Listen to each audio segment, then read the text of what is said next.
A couple pieces of business before we get to start. I have never had the opportunity to do this, so my mother is here, which has never happened before, because we're from Chicago. So Mom, if you could raise your hand real quick so everyone can see that you are here.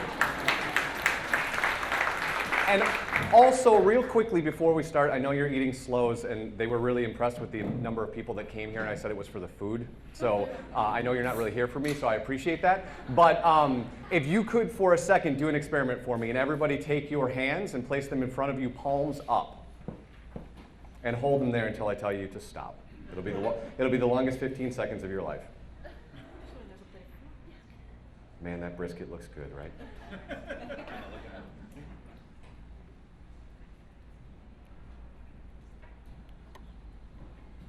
And continue eating. Okay, I do that as a social experiment because neuroscience will show us that putting your palms up for just 15 seconds actually changes your brain and opens it up to accept new ideas. And so I like to start my talks that way so that you're ready to accept some things that you will be excited to learn, I hope. So where are we? Well, we're two places. One, our customers collectively, they don't go online anymore. They live online. So while today your keynote says we're talking about social jujitsu or social media is actually a slang term for the current state of the internet. And before we get into the nuts and bolts of what I'm going to be talking about today, which is social jujitsu, I want to unpack that term a little bit. Because about 3 years ago, there was a term, social jujitsu, and what it was talking about is these Svengalis that could go to networking parties and get you to talk about yourself in a way that you normally don't do in public spaces. And as somebody who has practiced Brazilian Jiu-Jitsu for 16 years, this definition made zero sense to me. So what I intend to do today is postulate a different definition of social Jiu-Jitsu. So how did I get into Jiu-Jitsu or social media? I got into Jiu-Jitsu in a very interesting way. Some of you, I know there's 4 or 5 people here, not including my mother, 4 or 5 people here that know who I am. And for those of you who don't know who I am, I worked in this town in radio for 20 years. And then I recently left to become the director of marketing at MLive. While I was working in radio, I did morning radio. And anybody in this room who has gotten up consistently at 3 o'clock in the morning knows that your body hates you for it. If you get up at 3 o'clock in the morning and make a steady diet of sitting on the couch, consuming gallons of Mountain Dew and eating nothing but donuts, your body really hates you for it. And I got very fat and needed to not get fat. And so I knew that running wasn't going to work for me, and I knew that going to the gym wasn't going to work for me. And I got introduced to a boxing gym here in town called Frank's Boxing Gym. And after training there for a little bit, I decided I was going to take a fight. And when I took that fight, I learned this Mike Tyson quote in the first 8 seconds of the fight.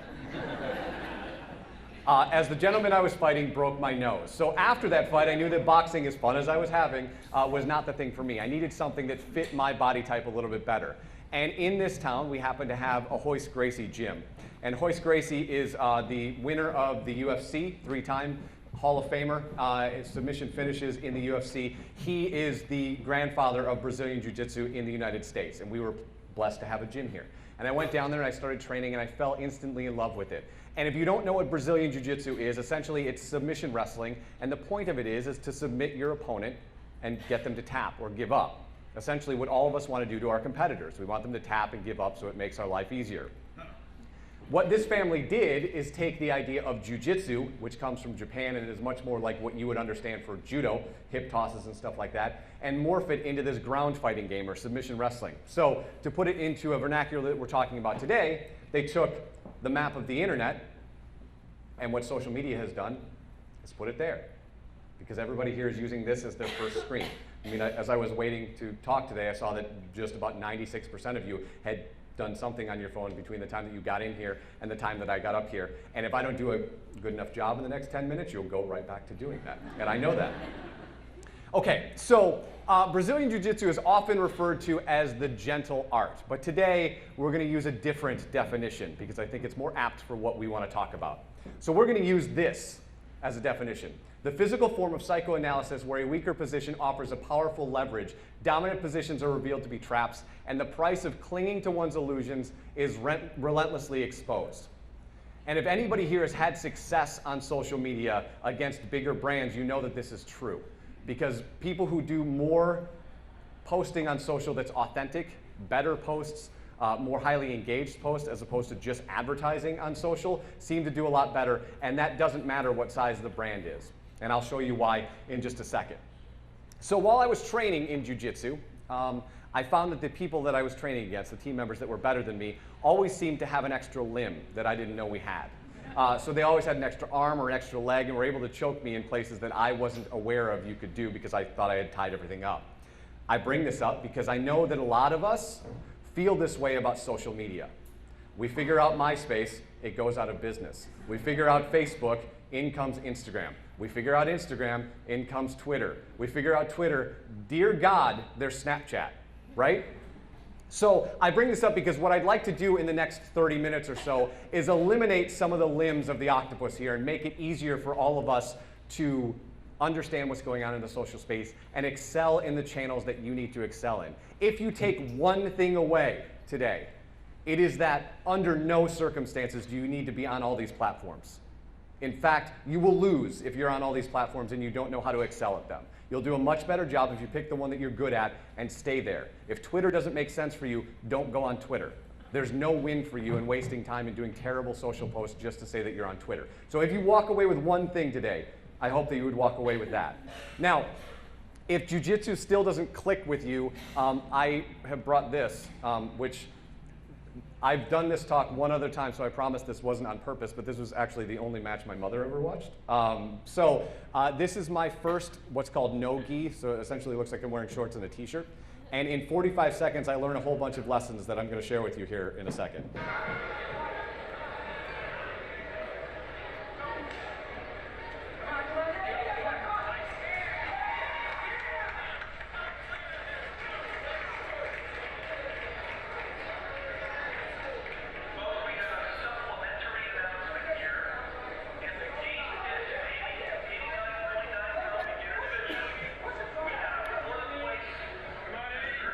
So right here, I'm going to try and submit him, and I miss.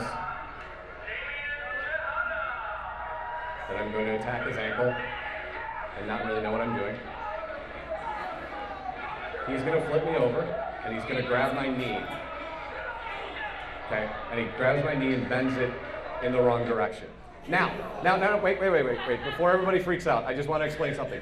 That look right there is not me in pain. That look right there is me understanding that didn't actually hurt. I gave up when I thought it was supposed to hurt. And so I walked away from this with 3 big lessons. 1, there is no way that that dude weighed the same amount as I did. 2, I didn't listen to my coaches who told me I was fine, and I was fine. And I was actually, right up to that point, doing pretty well against a guy who was 870 pounds. And 3, I learned that I don't need to give up when I think it hurts. I need to give up when it actually hurts, when it's actually hard, or not give up at all. So I went back to the gym and I thought, okay, I'm going to put a strategy together that makes it so I understand what's happening at all times. And I'm going to break it into 4 pieces. And I was going to do the following. I was going to observe my opponent and see if they have any tics. Do they lean one way or the other? Do they like to be on top like that guy likes to, or do they like to be on bottom? And how can I take advantage of those things so that I can control all of their limbs, make sure it doesn't seem like they have 8 arms as opposed to 2. And once I have control of their body, I was going to trick them, deceive them, and then submit them. And so I put this in practice and practiced it over and over and over again in everything that I did. In my real life, in my jiu-jitsu life, in my professional life, I started describing to this strategy that I was going to do everything so that I was finishing the work as much as I possibly could. And the very next match that I had was a tournament. And I got in a bout with a guy, and he trapped me a couple of times, and eventually I get him in this move, which is what's called a triangle. You saw me try it earlier. I finally figured it out. This is not me, by the way.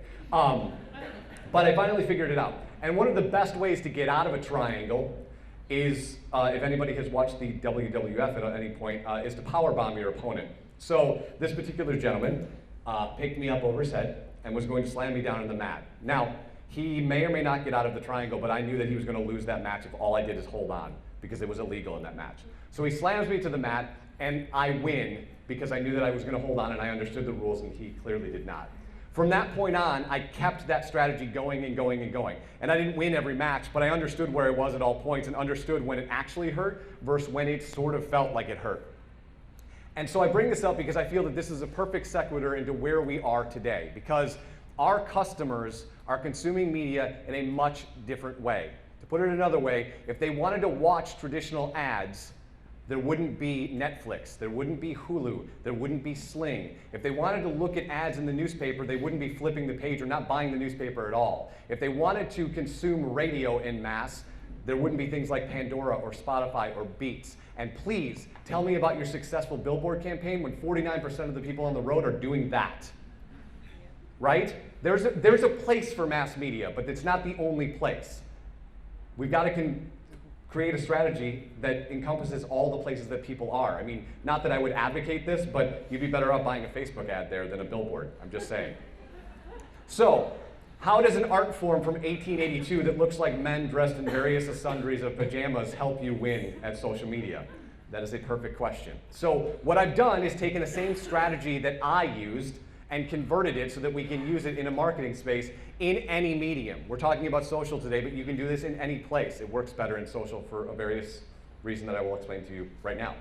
So we're going to break it down into 4 stages, just like we did when we were competing. Awareness, brand awareness. You guys know what that is, right? We're getting them aware of our brand so that they come to whatever page we want them to come to. Engagement, giving them content.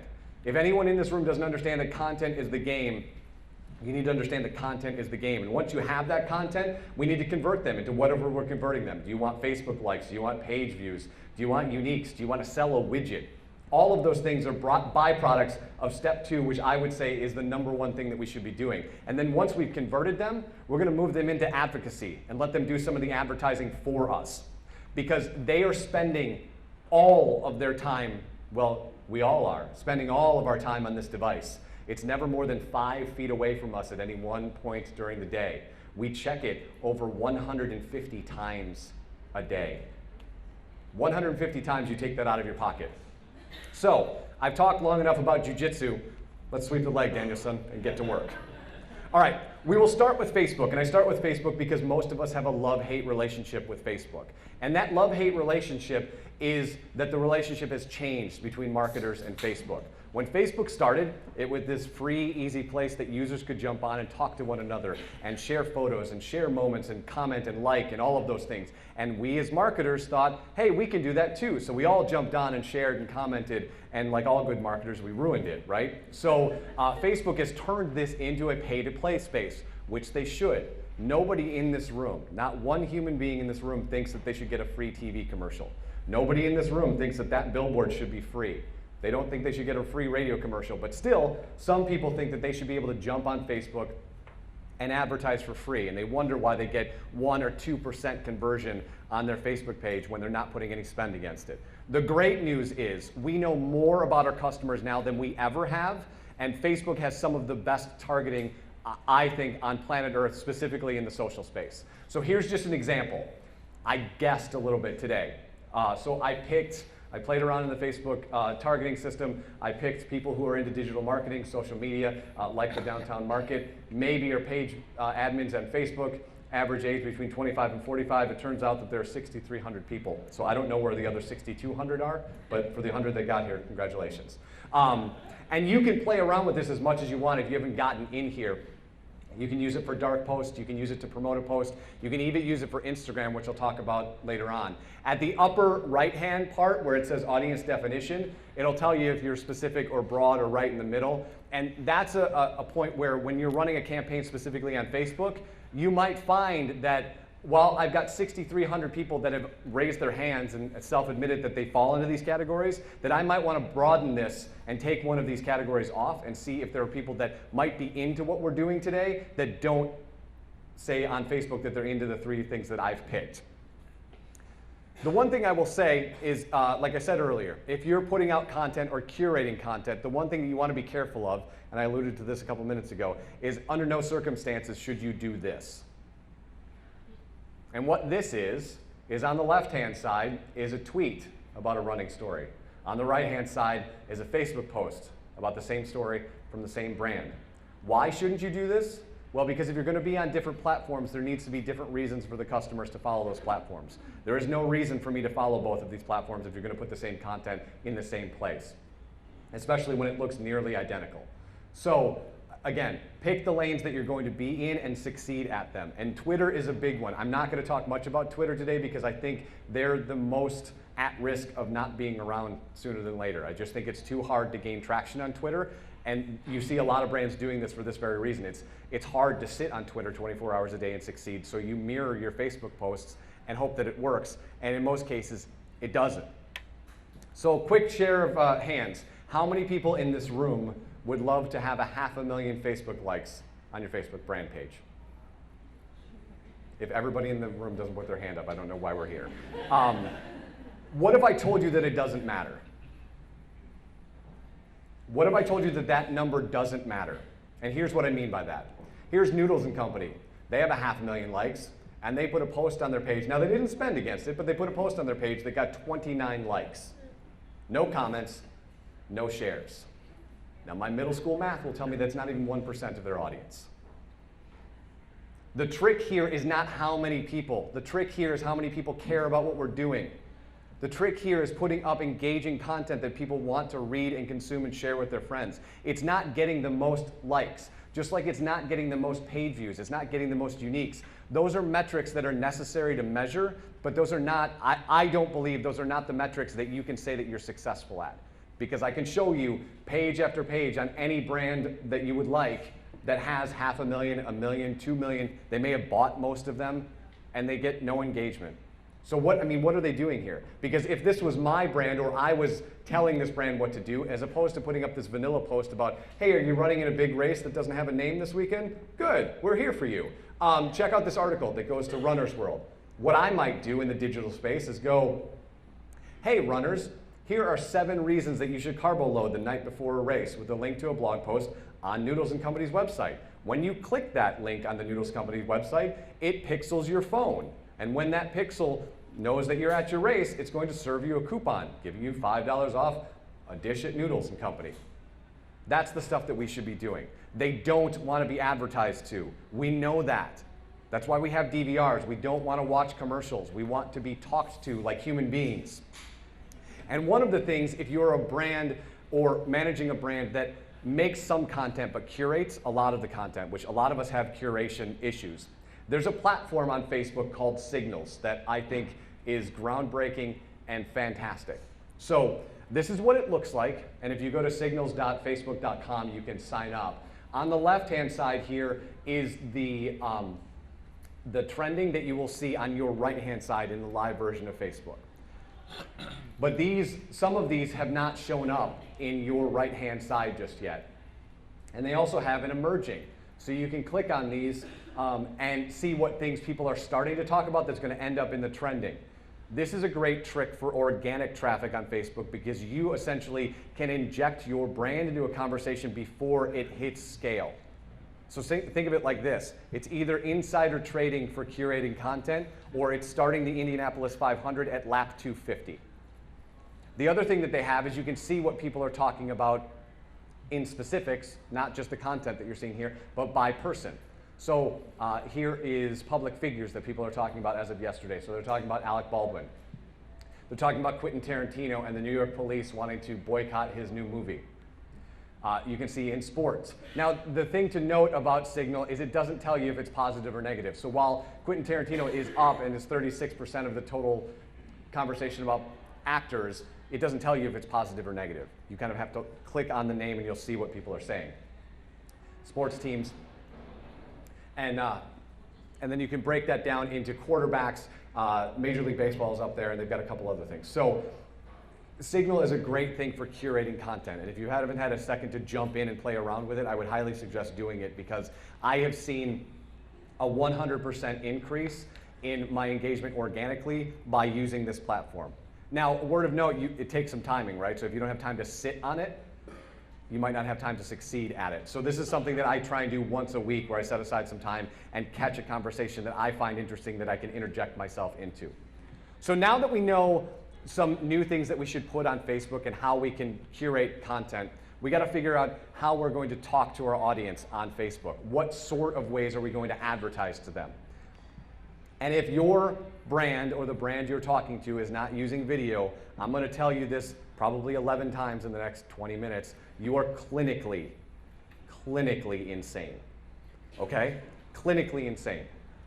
They are getting 4 billion views a day on Facebook native video. They are up 400% year over year because of one thing that happened last summer, the Ice Bucket Challenge. As soon as the Ice Bucket Challenge happened, Facebook knew that they had a product to sell. And they have been doing a great job of selling that.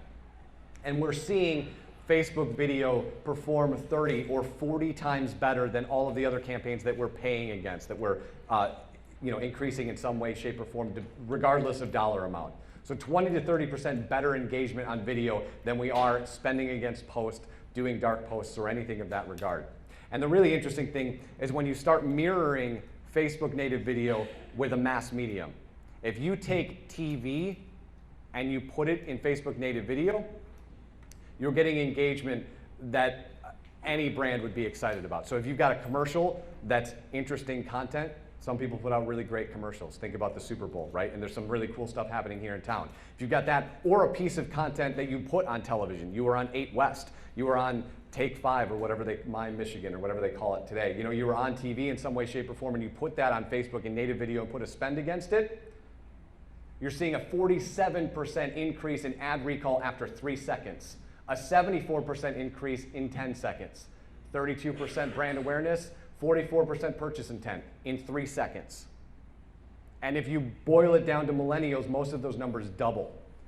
And the thing about the Facebook ad campaign when you're dealing with native video, you can pay a premium to make sure that it doesn't count against your cost per acquisition for 10 seconds. So if you want to make sure that they're watching the content and for 10 seconds, you can pay to do that.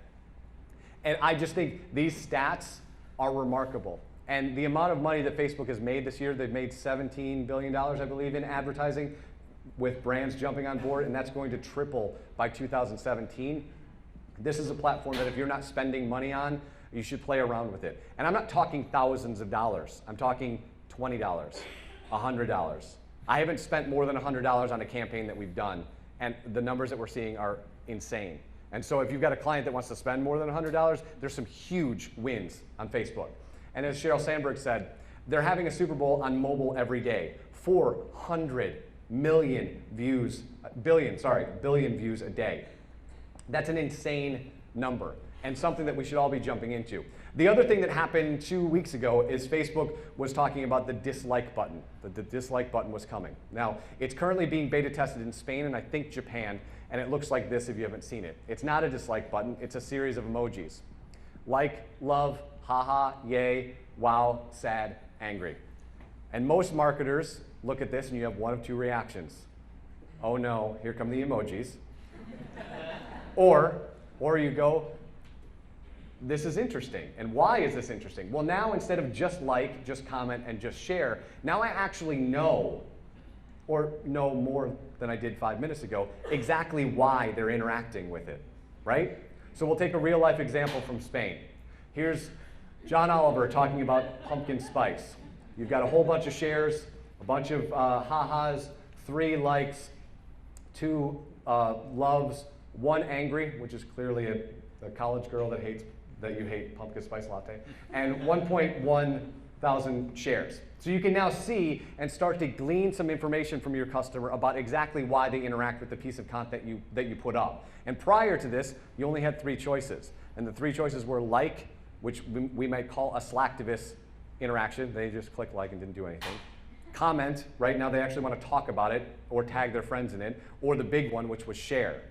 And then you add to this why they're doing those things, and you can begin to understand what sort of content they actually want to consume and how they want to consume it. We'll move on to Instagram. And as Jimmy Iovine said, if you asked a millennial to pick between music or Instagram, they're going to pick Instagram. And it is the one thing, if you haven't started on Instagram or have brands that haven't started on Instagram, it's the one that I would say you should jump on. Because there are lots of things happening on Instagram. There are, I believe, somewhere in the neighborhood of 5.5 million photos uploaded a day. And of those photos that are uploaded today, there's close to 2 billion interactions with them.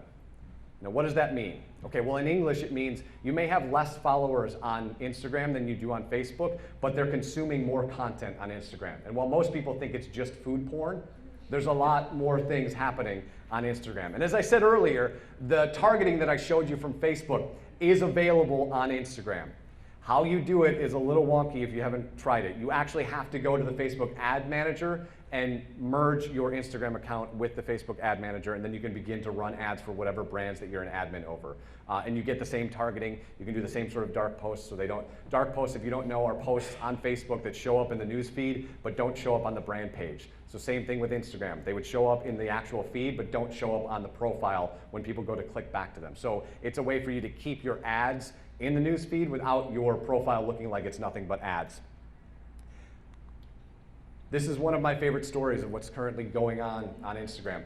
This is Reebok's account. Now, Reebok 4 years ago had 600 social media accounts, and they sucked at every one of them. So what they did is they got together and they thought, okay, well, we need to figure out how to win in social because lots of people are doing it. The fitness world is exploding. Lots of people are talking about wearables and running and getting in better shape and understanding the food that we consume. So we need to be a part of that because we're athletic wear. So they thought, we're going to go to Instagram predominantly. We're not going to pay to play. We want to play around in the organic space. So that's what they did. And they saw an 8,000% increase in 18 months. They had 2,000 Instagram followers a year and a half ago. They have over 500,000 today. And they're doing things like this. This is for Ronda Rousey, UFC fighter. They're doing this more than tape. And the campaign is people on Instagram can take photos of messages that they've written on tape, and then Reebok and Ronda Rousey will then transcribe them to her actual hand wraps so that when she goes into her fight, she will have the fans' messages on her hands when she goes into the fight. So when we talk about engagement, it doesn't get much better than that. And Ronda Rousey is a great example. They got the 500,000 followers before the Ronda Rousey campaign. And Ronda Rousey, if you don't know who she is, she's the first female champion in the UFC. That's not the interesting part. The interesting part is she fought in August, and on the Saturday night that she fought to the Sunday night, the next Sunday night, she got 1.4 million new Instagram followers. So she is hot fire in the branding world, and Reebok is jumping on it. Here's a couple other places where you're seeing interesting ads happening on, again, you can see Reebok, huge win since January 1st, Nike another one, but Nike has been doing some successful stuff in social, but I show you the Reebok one because it was a drastic change from 18 months ago and it's bared some fruit for them. Okay, so in the sponsored space, I'm seeing some really interesting ads, and I think these are great ways to tell a story that doesn't feel like an ad. On the left, you've got Verizon. When better matters. So will you marry me? She doesn't have service, so she can't say yes, so he moves on, or whatever happens next. I absolutely love this one, and I know it's light in here, so it's a little hard to see, but it is a girl sitting on the ground playing with the Surface Book, and on the ground is covered in paint, and there are paints behind her. And one of the things that I like about Instagram is the ability to tell a story in a single image. You can do more images, but some brands are doing some really fantastic stuff in single images. And I think for as much guff as Microsoft gets in the Apple-Microsoft universe, this is a great ad campaign that really speaks to the creative and shows what this book could do if you picked it up. I believe it was yesterday, right? Or is it today? Today, I think. Here are two others. On the left, this is Dwayne "The Rock" Johnson. He has, if you want to read the text, you can, but I'll break it down for you. He put up a 15-second trailer for a TV commercial. Let me say that again. The Rock put up a 15-second trailer for a TV commercial. So when we talk about mass media, and lots of people like to talk about the death of all these mass medias, and it's not a death, it's just a disruption. It's a change in the way that we consume it. This is a change. The Rock got 145,000 likes for a trailer for a TV commercial. If you told me that 6 months ago, I would tell you you were insane. Nobody's going to like a trailer for a TV. They're just not that interesting. But here he is doing it. On the right, this is Gary Vaynerchuk's company called Wine Deals. And what they do, and I bring this up because while it only has 40 likes, they're dealing in the engagement game. So what they're doing is selling discount wine on Instagram only. So in the wine world, if those 40 likes turned into 40 bottles of wine, or better yet, 40 cases of wine, they don't need 145,000 likes. You don't need 145,000 likes. You need people that are buying stuff with compelling content. These two. Starbucks is another great one. If you're looking for visual imagery and a way to tell a story, they are, in my mind, the best in the coffee world and probably one of the best brands to be able to know what their brand is and tell the story in a single image. I mean, there's no ad here, guys. This is why morning exists. I mean, aside from their logo at the top, there isn't really even branding inside the image. I put the other one up because it's Voltron. I mean, come on. No, seriously, I put the other one up because there's some interesting stuff happening in Facebook and Instagram. You cannot see it here because I couldn't get all 121 comments, but you can see it in the Ronda Rousey post. All 121 comments of Voltron are this, guys. It's users tagging other users. And that's a huge opportunity for us to jump in that conversation and talk to them. This is literally people inviting their friends to this party. And every brand has an opportunity to jump in and talk to these new people that have not followed that account. So that's all that is. It's 121 people's names excited about a plastic Voltron toy. And why shouldn't they be? Okay, but again, I've said this in a couple other talks, but I mean it. In this day and age, when you've got the opportunity and you see the people's names, this is literally like it's 1941 and we're not answering the phone. I know that this is heavy lifting. I know that it's hard to succeed at this because it's different than what we've been doing.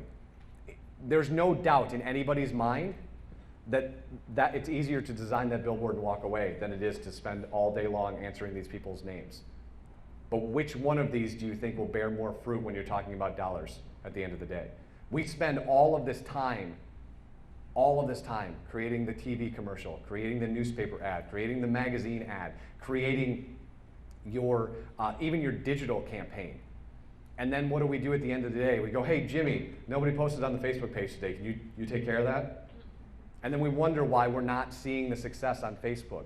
This is a real job that somebody needs to do, either in your organization or hire it out. And we will move on to the scariest ghost on the block.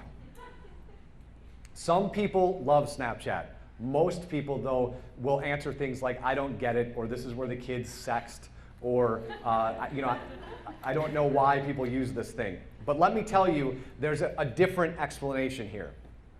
One, as I referred to Twitter earlier, you can see that by and large, the beloved millennials that we would all like to put in a basket and take home to our brand, they're using Snapchat more than Twitter.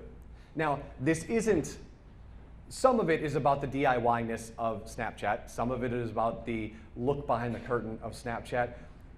But if you look at it from a communication lens, if you use the model of human communication, on Facebook, on Twitter, on Instagram, on LinkedIn, everything we post is saved forever. Forever. Right? And if any of us have kids and we're putting our kids on there, theirs is saved forever too. And they don't even have a voice in that. Right? So these posts on Facebook and Instagram and Twitter follow you around to first dates. They follow you around to depositions. Not that I would know. They follow you around to job interviews, right? So some of the allure of Snapchat, and literally right before I started talking, the woman I know that works for the University of Michigan as their social media manager, started a campaign on Yik Yak with the University of Michigan. So some of the allure here, guys, is the ephemerality, the idea that it's here and then it's gone. They can have a conversation with their friends and it's gone. They are recording this talk, but let's say they didn't. When I'm done talking, you got what you got out of this.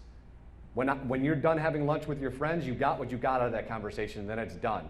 People like that. They don't want everything in their life recorded. So that's where they're flocking to Snapchat. 100 million active users.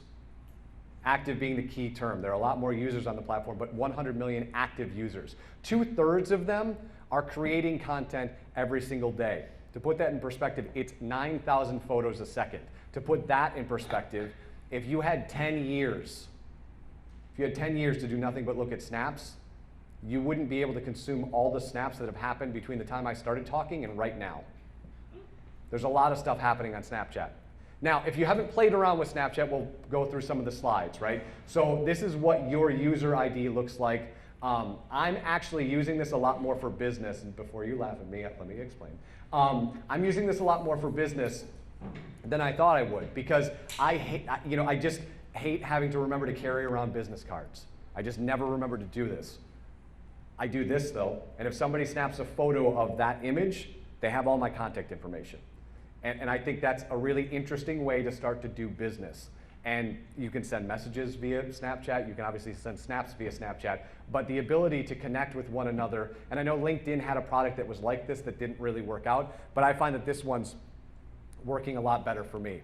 If you haven't seen what the platform looks like, so you've got at the top this platform called Discover. This is their publishing arm. And it is the culmination of everything mass media. So there's long form written content, there's videos, there's short form, there's quizzes, there's did you knows, whatever sort of content that you would put up as a publisher, it's there to consume. It's up for 24 hours and then it's gone. You can see Cosmo at the top. They have reported that on a daily basis, they get 3 million people checking out their Discover platform. I promise you on a daily basis, there are not 3 million people that buy that magazine. I promise you that. So below are the people that I'm following. The live story is in the middle.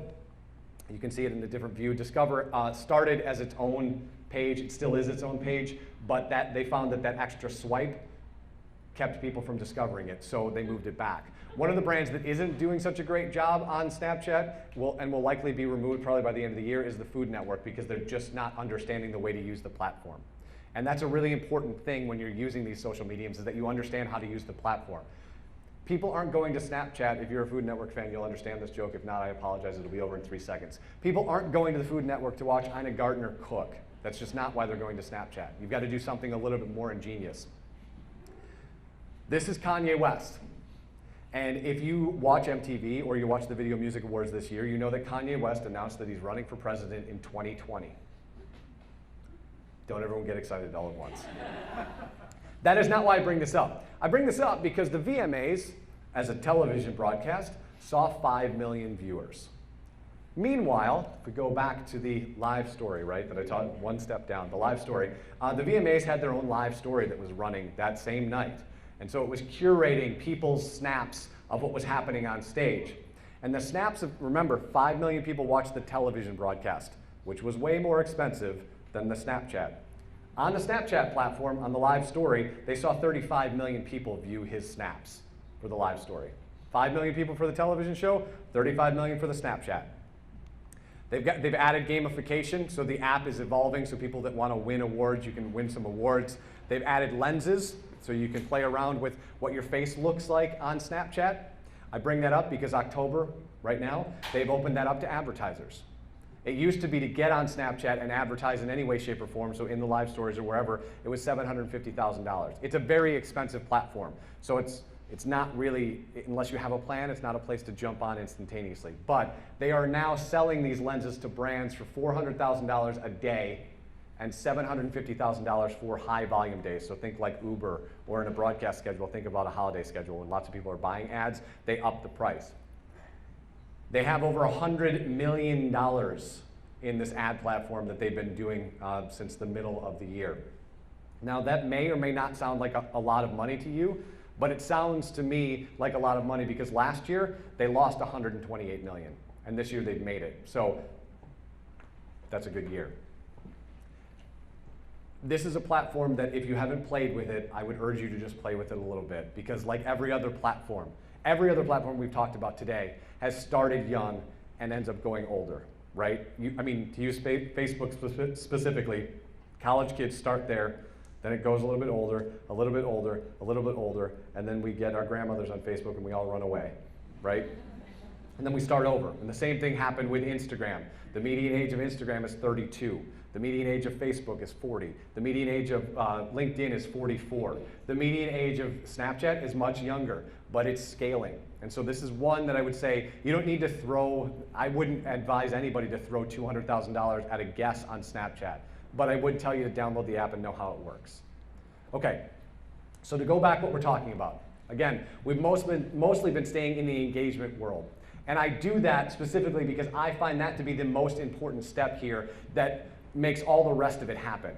Awareness happens, they figure out that you exist, you start engaging with them, you convert them into a fan in some way, shape, or form, you sell something to them, and then they become an advocate, so you're still engaging with them all the way through there. The reason I don't put this in a traditional marketing funnel is because my problem with the marketing funnel is what? Anybody?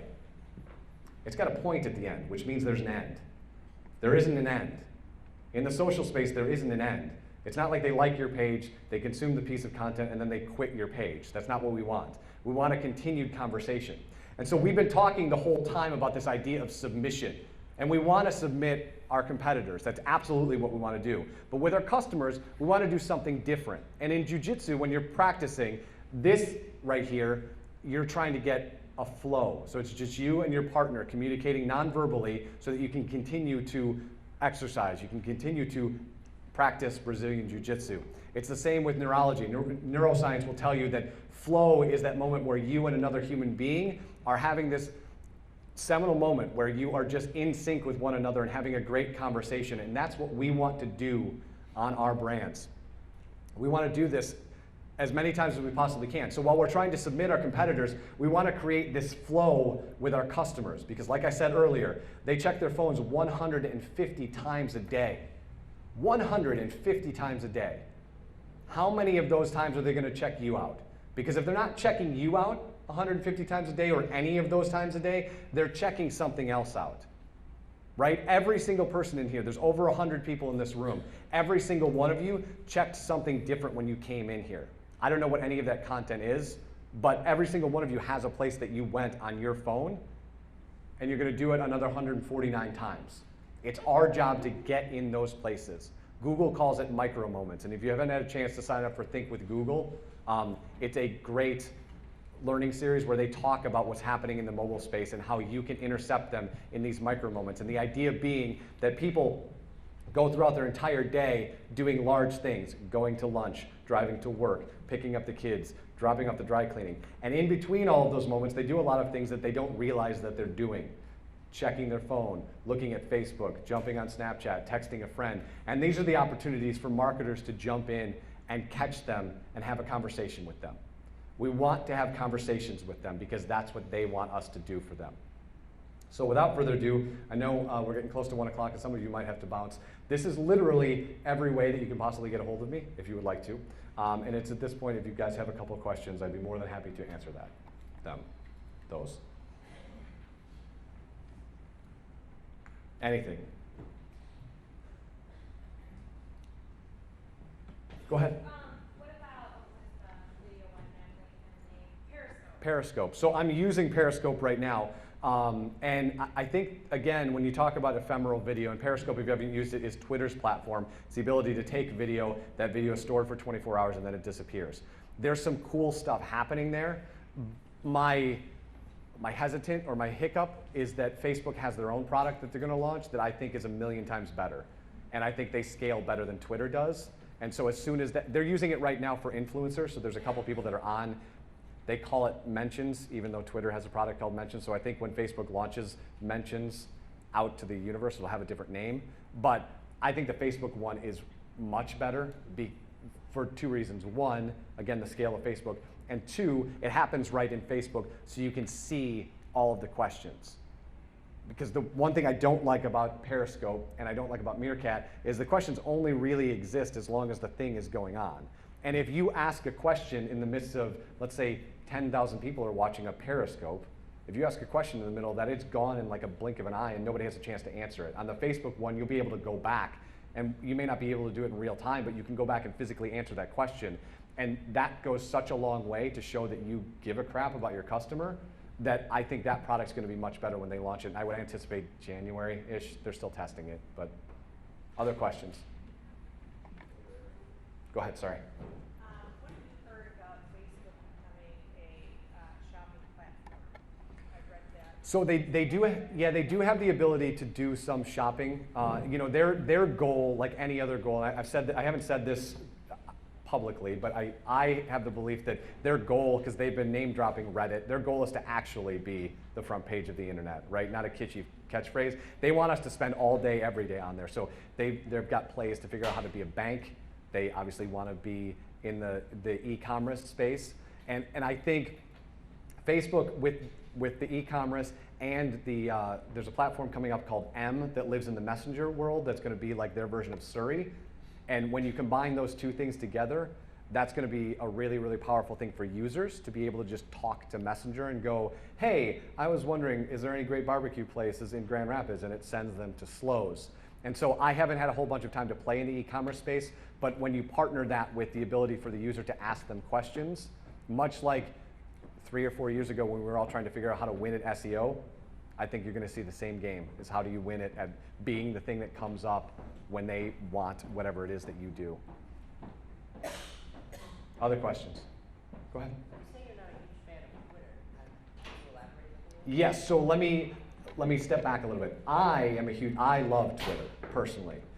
I think for a brand, it's really hard for a lot of people to understand 500 million tweets coming at you on a daily basis. And I think a lot of brands do it poorly because they don't have somebody who can sit there all day long. And so it's not that I'm a big fan of it, not a big fan of it, it's the fact that they don't have the ability to slow down the fire hose enough for somebody to succeed there. Now, if you're a brand that lives in the live space, things are happening in the now, or you want to jump into search your name and go and answer people's questions or say thanks for coming to you want to do all that heavy lifting, it's an amazing place to create a community, an absolutely amazing place.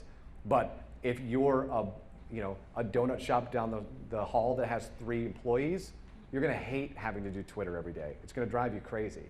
And so that's why I'm not a huge fan of it, because I just think the wealth of information that's going past the user and your ability to stand out, it's so much more heavy lifting than on the other platforms. So that's what I mean by that, and that's why I didn't really spend a lot of time talking about it today. Does that answer your question? Cool. Go ahead. I think the common denominator here might be that everybody has a small marketing team. Do you have any advice for those small marketing teams? My first piece of advice, as I said early on, is pick something that you're good at, like pick one platform and do that one. And the other thing is, if you've got a small team, it's totally okay to schedule stuff. It's not the ideal, it's totally okay. Where it's not okay is if you schedule the posts, specifically on Facebook or even TweetDeck, when you schedule that stuff and then walk away, right? That's where you have the opportunity, once you put that stuff out there, to start interacting with people as they ask questions. And that would be, I understand the need for automation, I totally do, but they don't, right? So if you put something out that they really like or they really don't like and they ask a question and it's 7 days before you respond to them, that's problematic. And so for a small team, that's why I say pick one thing, come up with a schedule. And the other thing I would say is to everybody in this room, if you're not posting on the weekends or on holidays, you're missing a huge white space because most brands go to sleep. Most brands check out at 5 o'clock on Friday. And by a show of hands, how many people use their mobile phones on the weekends? Right. So you're looking for content, but we're leaving all of this space on the table where we could, very easily post some stuff on Friday that we can go through the weekend and have somebody occasionally check and make sure that stuff's happening. But that's when customers change their habits, it's really only in 2 places. It's on holidays and on weekends. Other than that, they get up at the same time, they eat the same thing, they get the coffee at the same place, drop the kid off at daycare at the same place. And it's a lot harder to get their attention, to change their habits. So I like those. So if you're looking for a free place to play, I would say weekends and holidays, and holiday weekends for bonus credit. So does that help? I mean, yeah. Or hire more people. Just a question about email blasts and integrating that in these messages. So that's a great question. Talking scheduling, Tuesdays are the big email blast day, but Right. So I mean, to that answer, I would be if Tuesday's the big email blast day, maybe pick another day. Because if everybody's getting emails on Tuesday, you're likely getting lost in the shuffle of emails. But what I would say is that goes back to the content. So what content are you putting in that? Because for me, to help a customer, there's really 2 things that they want help with, right? They want to save time or they want to save money. So that content that I get in that email, it better do one of those 2 things. If I get an ad, I might never open it again, right? If the very first thing I see is buy one, get one free, whatever, and if it's something I'm only sort of interested in, because I get a lot of that stuff and I probably open 4 of them that I really care about. And I think a lot of us in the room are probably the same way. So again, if Tuesday's the day, maybe play on another day when people aren't paying attention as much to their onslaught of, if they expect their Kohl's email comes on Tuesday, their their wine deals email comes on Tuesday, all that stuff comes on Tuesday and yours comes on Tuesday, well, now we're in a content game. Like, is your content better than Kohl's? I don't know, but if it's not, maybe pick another day. So I don't know if that necessarily answers your questions on how that works, but I have no problem with scheduling email blasts, and I certainly have no problem with email because I think it's a way to reach a customer. You just have to go all in on making sure that that content matters to them, not to us, right? Because they've got to open it, right? We all have a boss that thinks it should all be ads and logos and logos and ads and ads and logos, and they want to sell it to a third party. Your fans aren't going to open that, right? We got to do the content that they care about so that they open it, so that they come back and they become an advocate. Is that helpful? Okay. Other questions? You guys have been awesome. Have a great day.